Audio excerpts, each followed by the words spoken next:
So just a heads up, our channel isn't about strict recipes. We're not a cookbook. We just cook the way we like, mixing in all kinds of spices. Sometimes it's local stuff from Cambodia you probably won't find anywhere else. But don't stress, you can skip those. We also don't measure things down to the gram, because taste is personal. And spices? They're never the same anyway. It all depends on where they're from, how they're kept, or who grew them. Our garden is located right between two temples, and right now the Buddhist festival honoring the dead is approaching. You might hear the prayers and chanting in the background of this video. It's part of the atmosphere around us while we cook, and it adds a very real touch of Cambodian village life to what you're watching. And today we're cooking some Asian food in a freestyle way because we've got workers at our place putting together new furniture. We thought it'd be nice to treat them with a good, home-cooked meal. Freestyle cooking is actually the most popular way of cooking, because let's be real, that's how most of us actually do it at home. You check what's in the kitchen, you mix it up, you adjust on the fly. And a lot of smaller restaurants cook exactly the same way. And of course, freestyle cooking is part of Asian cuisine too. But there are also certain traits that always define it, while still making it incredibly diverse inside. Geography plays a huge role here. It shapes the culinary culture through the vegetables, fish, and animals that grow or live in a certain place. For example, in regions close to the sea, people eat a lot of seafood. In areas where limes are abundant, you'll always see them used in cooking. Geography also decides seasonality and the rhythm of the year, which affects access to fresh products. And that's why people often preserve or pickle food to keep it longer. It even reflects in climate and temperature. In colder regions, people cook fattier, heavier meals to meet higher energy needs.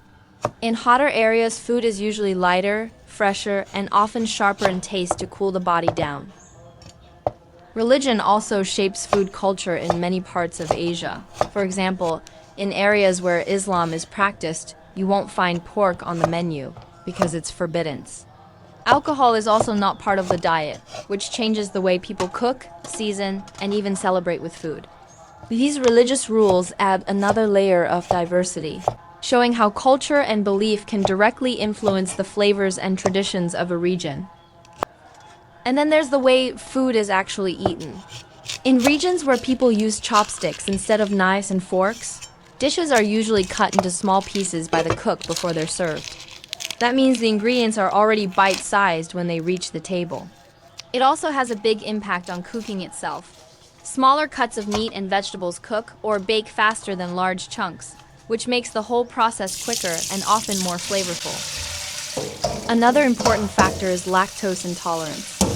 Many Asians can't properly digest milk, which is why dairy products, milk-based dishes, and cheeses are very rare in traditional Asian cuisine. Instead, people rely on other sources of protein and flavor, making the food culture here very different from Europe or the West, where dairy is everywhere. In Asia, eating together is much more than just food. It sets the rhythm of the day. Cooking and sharing meals bring families and even whole communities closer. Unlike in the West, dishes on the table aren't usually meant for one person only. Instead, food is placed in shared plates and bowls in the middle, and everyone helps themselves. This way of dining makes the experience more social, creating a stronger bond between the people who sit together. And of course, we can't forget the most essential staple of Asian cuisine, rice. It's the foundation of countless meals and an everyday part of life. But that's a story we'll dive deeper into in future episodes. And of course, when we talk about Asia, we can't forget the dishes that became famous worldwide. In China, you'll find iconic meals like Peking duck and dumplings. Japan is known for sushi and ramen. Thailand gave the world pad thai. Vietnam is loved for its pho noodle soup. And Korea is all about kimchi, spicy, fermented, and packed with flavor. And in Cambodia, a true classic is beef lok lak, a flavorful stir-fry that's loved both locally and abroad. Each country adds its own flavor to the bigger Asian food story. And if you'd like to dive even deeper, check out our other videos here on Asian Girl Village Cooking. We've shared so many unique Asian dishes, green curry, fried rice, grilled seafood like octopus and shrimp, beef bone soup, fried noodles, sour duck soup, bone broth soup, bitter melon stuffed with minced pork, fresh tomato and onion salads, stir-fried mushrooms, pickled cucumbers, fried potatoes, and even spicy oysters straight from the grill.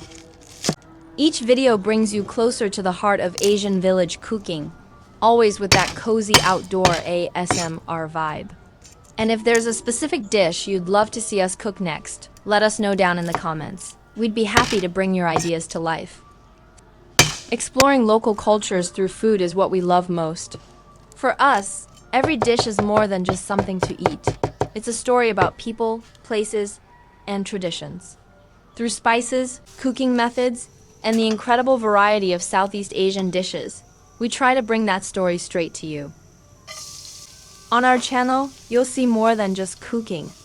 We take you through busy local markets filled with colors, sounds, and fresh ingredients. We also share the simple everyday life of village communities, where food is not just about flavor, but also about family, friendship, and connection.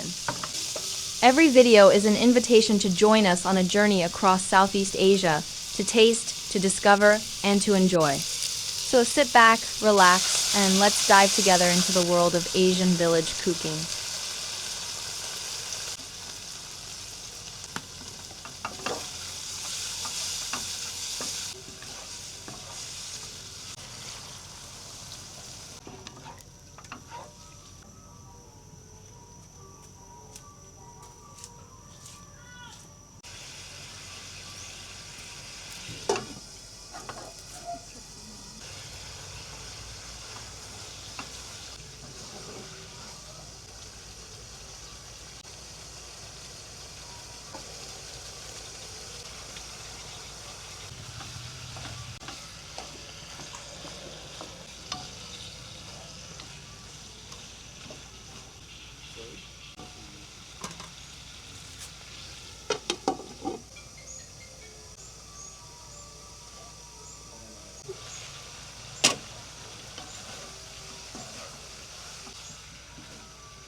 Ngon.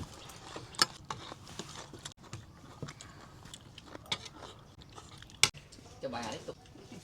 Chơi chồng một copy mà cho anh bắt đập. Copy tục. Bên mấy bạn mà